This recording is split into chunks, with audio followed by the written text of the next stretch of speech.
तो बच्चों seventh class से आपने सबसे पहले स्टार्ट किया था स्टेट्स ऑफ मैटर, है ना। और वहां पे आपने पढ़ा था कि there are 3 states of matter. कौन कौन सा? Solid, liquid and gases. और उसमें आपने ये पढ़ा था कि व्हाट इज द रीजन क्या है? कोई सबस्टांस सॉलिड है, लिक्विड है या गैस है, तो क्यों है? The basic reason is force of attraction, है ना। क्या रीजन है? Force of attraction. और फोर्स ऑफ अट्रैक्शन फिर आपने क्लास 11 में बहुत डिटेल में स्टडी किया और वहां पे आपने पढ़ा chemical bond. Chemical bond, what is a chemical bond? You all know, 11th class में आप पढ़ चुके हैं। केमिकल बॉन्ड किसको कहते हैं? The force of attraction. Chemical bond क्या है? The force of attraction which binds two atoms chemically, है ना। 2 एटम केमिकली बाइंड हो जाएंगे। और ये केमिकल बॉन्ड आपने पढ़े 11th क्लास में। कौन कौन सा टाइप? आयनिक बॉन्ड, फिर आपने पढ़ा कोवलेंट बॉन्ड, है ना। फिर आपने पढ़ा special type of covalent bond जिसको हम कहते हैं कोऑर्डिनेट बॉन्ड। तो ये सब बॉन्ड्स आपने 11th क्लास में पढ़े। फिर उसके बाद 11th क्लास में स्टेट्स ऑफ मैटर चैप्टर में आपने पढ़ा कि कुछ ऐसी फोर्सेस भी हैं जिनको हम बॉन्ड्स नहीं कहते, है ना। फोर्सेस, इंटरमोलिकुलर फोर्सेस जिनको हम बोलते हैं, इंटरमोलिकुलर फोर्सेस।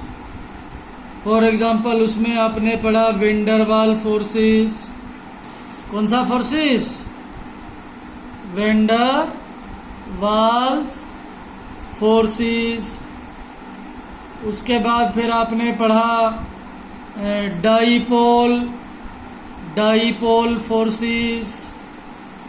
उसके बाद आपने पढ़ा डाइपोल, इंड्यूस्ड डाइपोल। और उन्हीं में एक आपने पढ़ा हाइड्रोजन बॉन्डिंग, पढ़ा था ना 11th में। तो बच्चों 11th क्लास में आपने ये जो सब फोर्सेस पढ़े, इन सब फोर्सेस में आपने ये पढ़ा था कि आयनिक और कोवलेंट, ये 2 तो बहुत स्ट्रॉन्ग हैं, इनका तो नाम ही बॉन्ड है, आयनिक बॉन्ड, कोवलेंट बॉन्ड। ये तो जहां भी बन गए तो वो 2 एटम्स तो डेफिनेटली बाउंड हो ही गए आपस में। और बाउंड हो गए तो उनको हम इजीली सेपरेट फिजिकल मेथड से तो नहीं कर सकते, कोई केमिकल रिएक्शन करना पड़ेगा अगर केमिकल बॉन्ड ब्रेक करना है। फिर उसके बाद ये जो फोर्सेस आपने 4 पढ़ी, इंटरमोलिकुलर फोर्सेस, ये फोर्सेस हैं, इसमें मोलिक्यूल्स आपस में क्लोज तो आते हैं और बाइंड नहीं होते हैं। मतलब हम इन फोर्सेस को तो फिजिकल मेथड से भी ब्रेक कर सकते हैं, यही पढ़ा था ना। हीट करके हम मोलिक्यूल्स को far away from each other ले जा सकते हैं। फिजिक्स में भी आप लोगों ने पढ़ा है, कोई भी चीज को हीट करेंगे तो उसका वॉल्यूम एक्सपेंड होगा। क्यों एक्सपेंड होगा वॉल्यूम? क्योंकि molecules will go away from each other when we increase the temperature, है ना। और इसमें ये जो चार फोर्सेस हैं, इन चार फोर्सेस में आपने पढ़ा होगा कि इनमें सबसे स्ट्रॉन्ग कौन सा है, वेंडर वाल है कि डाइपोल डाइपोल है कि डाइपोल इंड्यूस डाइपोल या हाइड्रोजन बॉन्डिंग। कोई एक दो बच्चा बताओ तो इनमें चारों में सबसे स्ट्रॉन्ग कौन है? यस, वेरी गुड, है ना। तो सबसे स्ट्रॉन्ग है हाइड्रोजन बॉन्डिंग। फिर उसके बाद नंबर 2 पे बताइए, तो नंबर 2 पे कौन है? हाँ, वेरी गुड, नंबर 2 पे है डाइपोल डाइपोल। फिर नंबर 3 पे कौन है बताइए? हाँ, वेरी गुड, नंबर 3 पे है डाइपोल इंड्यूस्ड डाइपोल। और सबसे वीक कौन है?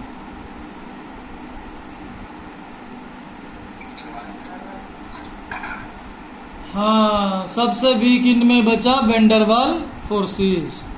तो टोटल मिलाकर के ये रीजन है behind the state of a matter, whether a substance will be solid, liquid or gas, that will depend upon this reason, that is the force of attraction between the particles. And already we have studied all these types of forces. Now based upon these forces in 11th class already you have studied two states of matter, that is gaseous state and liquid state. तो बच्चों gaseous और liquid ये दो states of matter तो आप already 11th class में पढ़ चुके हैं। अब 12th क्लास में आपको पढ़ना है सॉलिड स्टेट। और सॉलिड्स जो है हम अपना लाइफ में बहुत यूज करते हैं इन एवरीडे लाइफ। हमारा टेबल, चेयर, फैन, है ना, विंडो, डोर, ये सब चीजें हम देखते हैं, they are made up of solids.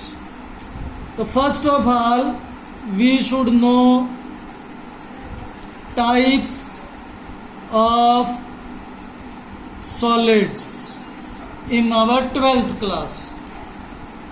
11th तक, 7th से लेकर के 11th तक तो हमने सॉलिड्स के बारे में बहुत कुछ पढ़ा, फिजिकल प्रॉपर्टीज पढ़ा कि सॉलिड्स आर सोनोरस, उनमें अगर आप स्ट्राइक करेंगे तो आवाज भी आएगी, है ना। Solids have fixed shape, solids have fixed volume वगैरह वगैरह, बहुत सारी फिजिकल प्रॉपर्टीज पढ़ी आपने।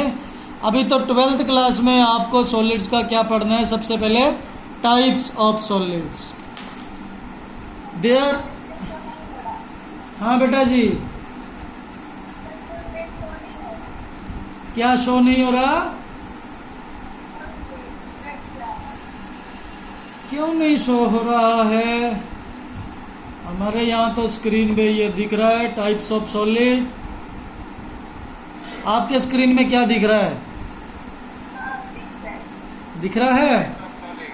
हाँ, वेरी गुड। तो there are total 2 types of solids we have to study. Number 1 amorphous solids and number 2 crystalline solids. If we study their basic difference, the main difference between them is the arrangement of particles. In amorphous solids we can say there is no fixed arrangement of particles. Amorphous solid में particles का कोई fix arrangement नहीं है, ठीक है। Whereas in case of crystalline solids the particles are arranged in a regular pattern, particles का एक regular pattern है। सबसे मेन डिफरेंस यही है इन दोनों में कि क्रिस्टलाइन सॉलिड्स में जो पार्टिकल्स का पैटर्न है एक फिक्स पैटर्न है। For example, if I show you one of the pictures in given in NCERT in your book like this, is it visible? ये वाला पिक्चर सबको दिखाई दे रहा है? Yes, sir. हाँ, अगर आप इसमें देखो तो ये पिक्चर बिल्कुल ऐसा है जैसे आप किसी हलवाई की दुकान से रसगुल्ले का डिब्बा खरीदते हैं तो हलवाई क्या करता है, पूरा लाइन से 1 2 3 4 इधर रसगुल्ले ऐसे अरेंज करता है ना, और इधर भी ऐसे अरेंज करता है। तो पूरा एक फिक्स पैटर्न है अरेंजमेंट का पार्टिकल्स का। तो अगर पूरे सॉलिड में स्टार्टिंग से लेके एंड तक एक रेगुलर पैटर्न ऑफ अरेंजमेंट है तो इस अरेंजमेंट को हम कहते हैं कि they are forming crystalline solids. कौन सा सॉलिड?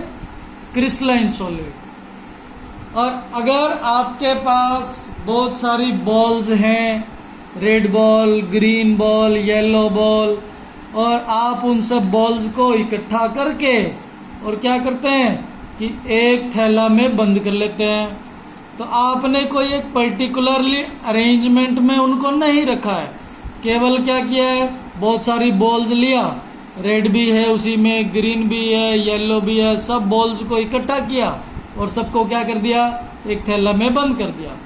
तो when you will open this bag you will find that there is no fixed arrangement. आपको ऐसा कहीं लगेगा ही नहीं कि एक रेड है, फिर एक येलो है, फिर एक ग्रीन है, फिर एक रेड है, फिर येलो, ऐसा नहीं लगेगा। जब आपने सब बॉल्स को इकट्ठा करके एक थैला में डाल दिया तो उसमें कोई एक पर्टिकुलर अरेंजमेंट रहेगा ही नहीं। जबकि क्रिस्टलाइन सॉलिड्स का मेन चीज क्या है कि उसमें सभी पार्टिकल्स का एक fix regular pattern of arrangement होगा। There will be regular arrangement of particles in crystalline solids. इतना बात समझ में आया बच्चों? हाँ ठीक है, वेरी गुड। तो ये फिक्स अरेंजमेंट के हिसाब से फिर वो जो सॉलिड्स हैं अमोर्फस और क्रिस्टलाइन, इनकी बाकी प्रॉपर्टीज में भी डिफरेंस होगा। मेन डिफरेंस क्या होगा कि अगर हम अमोर्फस सॉलिड्स को देखें, जैसे हमने एग्जांपल क्या लिया कि बहुत सारी बॉल्स हमने इकट्ठा करके एक बैग में डाल दी, उसमें कुछ रेड बॉल्स हैं, कुछ ग्रीन बॉल्स हैं, कुछ येलो बॉल्स हैं, और उस बैग को जब हम ओपन करेंगे तो we will find that some of the balls are very close to each other, whereas some of the balls you will find at more distance from each other. कुछ balls तो हैं जो आपस में ज्यादा close हैं, कुछ balls हैं जो आपस में डिस्टेंस ज्यादा है। तो इसका मतलब क्या है कि जो ज्यादा क्लोज है उनके बीच में फोर्स ऑफ अट्रैक्शन ज्यादा होगा, और जो बॉल ज्यादा डिस्टेंस पे है तो इसका मतलब उनमें फोर्स ऑफ अट्रैक्शन वीक होगा। तो इसका सबसे मेन इफेक्ट किस पे पड़ेगा? उस सबस्टांस के melting point and boiling point पे। मेल्टिंग पॉइंट जानते हैं ना? The temperature at which a solid convert into liquid. Boiling point क्या है? The temperature at which a liquid convert into vapours. तो जब हमें कोई चीज को मेल्ट करना है तो उसमें करना क्या है?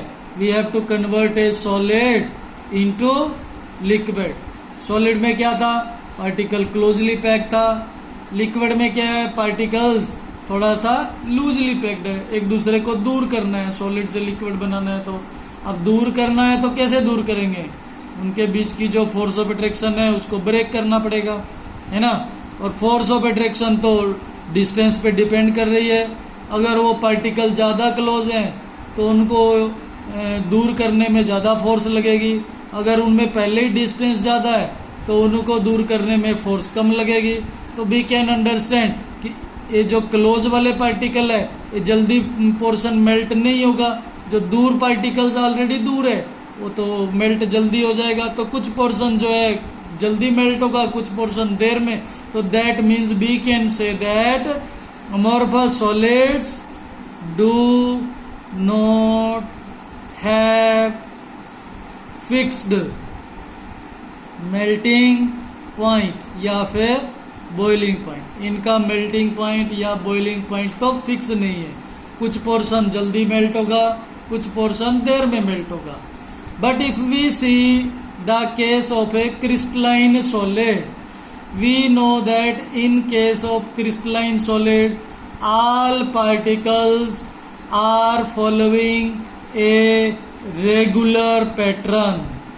रेगुलर पैटर्न का मतलब क्या हुआ कि ये दो पार्टिकल में जितना डिस्टेंस है इधर वाले दो पार्टिकल में भी उतना ही डिस्टेंस है, इधर वाले दो पार्टिकल में भी डिस्टेंस सेम है। अब डिस्टेंस सेम है तो इसका मतलब इनमें फोर्स ऑफ अट्रैक्शन सेम है, और फोर्स ऑफ अट्रैक्शन सेम है तो ये वाला पोर्शन जितने टेम्परेचर पे मेल्ट होगा दूसरा पोर्शन भी उतने टेम्परेचर पे मेल्ट होगा, तीसरा भी उतने पे। Means we can say that crystalline solids have fixed melting point and boiling point. Boiling point का वैसे हमें नाम नहीं लिखना चाहिए इसमें, क्योंकि सॉलिड की बात जब चल रही है तो सॉलिड में तो बॉइलिंग का कोई मीनिंग ही नहीं रह जाता है ना। बॉइलिंग में तो क्या करते हैं, लिक्विड कन्वर्ट इनटू वेपर्स, तो वहां तो सॉलिड स्टेट ही नहीं है। तो दैट मीन्स हमें ओनली क्या लिखना चाहिए, मेल्टिंग पॉइंट। तो amorphous solids have do not have fixed melting point, crystalline solids have fixed melting point. Third property if we see, जिसमें बहुत बार क्वेश्चन भी आता है एग्जाम में, amorphous solids are isotropic in nature. Isotropic, iso means same, तो isotropic का meaning है कि डिफरेंट डायरेक्शन से अगर हम देखेंगे तो इसकी प्रॉपर्टीज हर डायरेक्शन से एक जैसी मिलेगी, सेम मिलेगी, प्रॉपर्टीज सेम। अलग अलग डायरेक्शन से भी देखेंगे तो सबसे सिंपलेस्ट प्रॉपर्टी अगर हम चेक करें तो कटिंग। फॉर एग्जांपल अगर हम बुक में एक पिक्चर देखते हैं, एनसीईआरटी बुक आपकी, उसमें पेज नंबर 3 पे, पेज नंबर 3 पे अगर आप ये पिक्चर देखें, ये पिक्चर एक दिया है किसका, क्रिस्टलाइन सॉलिड का पिक्चर ये दिया है, figure number 1.2 in your NCERT book. If you see the different particles are arranged in a regular pattern, पूरा अगर हम देखें रेगुलर पैटर्न है, यहाँ पार्टिकल है, फिर उससे बिल्कुल इक्वल डिस्टेंस पे यहाँ है, फिर यहाँ है, फिर यहाँ है, तो एक फिक्स रेगुलर पैटर्न है। और रेगुलर पैटर्न है तो हम समझ सकते हैं, जैसे ये लाइन अगर आपको दिख रही है, एनसीईआरटी बुक अगर किसी के पास है तो वो वहां से भी ओपन करके देख सकते हैं, given at page number 3 you can see this picture. तो if we see this angle, यहां से अगर हम इसको ऐसे कट करने का कोशिश करेंगे तो it will cut smoothly. Why it will cut smoothly through this angle, because इस साइड में बीच में कोई भी पार्टिकल नहीं आपका आएगा, उसके इधर पार्टिकल्स है, उसके उस साइड भी पार्टिकल्स है, पर इस एंगल में यहाँ पे बिल्कुल इस लाइन में कोई भी पार्टिकल नहीं है। तो इसका मतलब हम इसको इस एंगल से बिल्कुल स्मूथली कट कर सकते हैं। बट अगर हम इसको ऐसे तिरछा एंगल से कट करने का कोशिश करेंगे, तो तिरछा एंगल से कट करने का अगर हम इसको कोशिश करेंगे, then we can see that it will not be cut smoothly. बीच बीच में particles will be there and always there will be a rough edge when we will cut from this angle. इधर वाला एंगल से cut करेंगे तो there will be a rough edge, whereas if we cut it from this angle then it will cut smoothly। तो इसका मतलब क्या हुआ कि क्रिस्टलाइन सॉलिड्स में डिफरेंट डायरेक्शन से अगर हम कट करने का कोशिश करेंगे तो वो डिफरेंट डायरेक्शन से किसी एंगल से तो स्मूथली कट होगा, किसी एंगल से स्मूथली कट नहीं होगा। बट आइसोट्रोपिक में करेंगे, क्योंकि इसमें क्या कहते हैं अमॉर्फस में करेंगे, तो अमॉर्फस में तो हमने पढ़ाई था ऐसा कोई रेगुलर पैटर्न तो होता ही नहीं, तो उसमें तो पार्टिकल सब ऐसे जिग जैग रहेगा, और जिग जैग पार्टिकल्स रहेगा तो आप चाहे इस एंगल से कट करके देख लो, चाहे इधर वाले एंगल से कट करोगे या इधर से भी किसी भी साइड से कट करो, वो तो जिग जैग पार्टिकल बीच में आएंगे ही, और जिग जैग पार्टिकल बीच में आएंगे तो that means there will not be smooth cutting through any direction, किसी भी डायरेक्शन से चाहे लो कट स्मूथली तो होगा ही नहीं। तो that means we can say that the amorphous solids are isotropic. Iso mean same, मतलब सीधा वाला एंगल से काटो तब भी रफ ही कटना है, तिरछा काटेंगे तब भी रफ कटना है, मतलब हर डायरेक्शन से प्रॉपर्टी सेम। जबकि क्रिस्टलाइन में क्या है, सीधा वाला डायरेक्शन से काटेंगे तो वहां तो गैप दिख रहा है, वहां तो वो स्मूथली कट हो जाएगा, पर अगर ऐसे तिरछा वाला एंगल से कट करेंगे तो फिर वो इधर से ऐसे स्मूथ कटिंग नहीं होगा, रफ कटिंग होगा। समझ में आ गया बच्चों आइसोट्रोपिक। और इधर वाला ये जो प्रॉपर्टी है फिर इसको हम क्या कहते हैं anisotropic. Crystalline solids are anisotropic. Clear? Am I clear? किसी को कोई डाउट है तो बताओ। If you have to ask something, you can ask, then I will explain it further.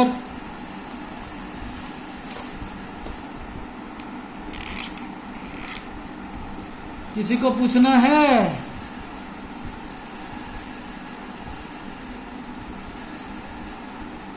Hello,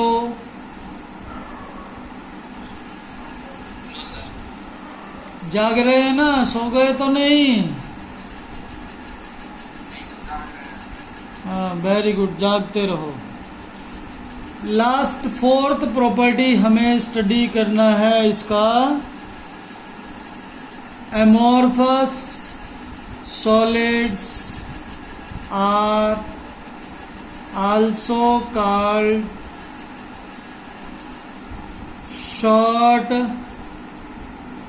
range order solids. Amorphous solids का दूसरा नाम क्या है? Short range order solids. और क्रिस्टलाइन सॉलिड्स का दूसरा नाम क्या है?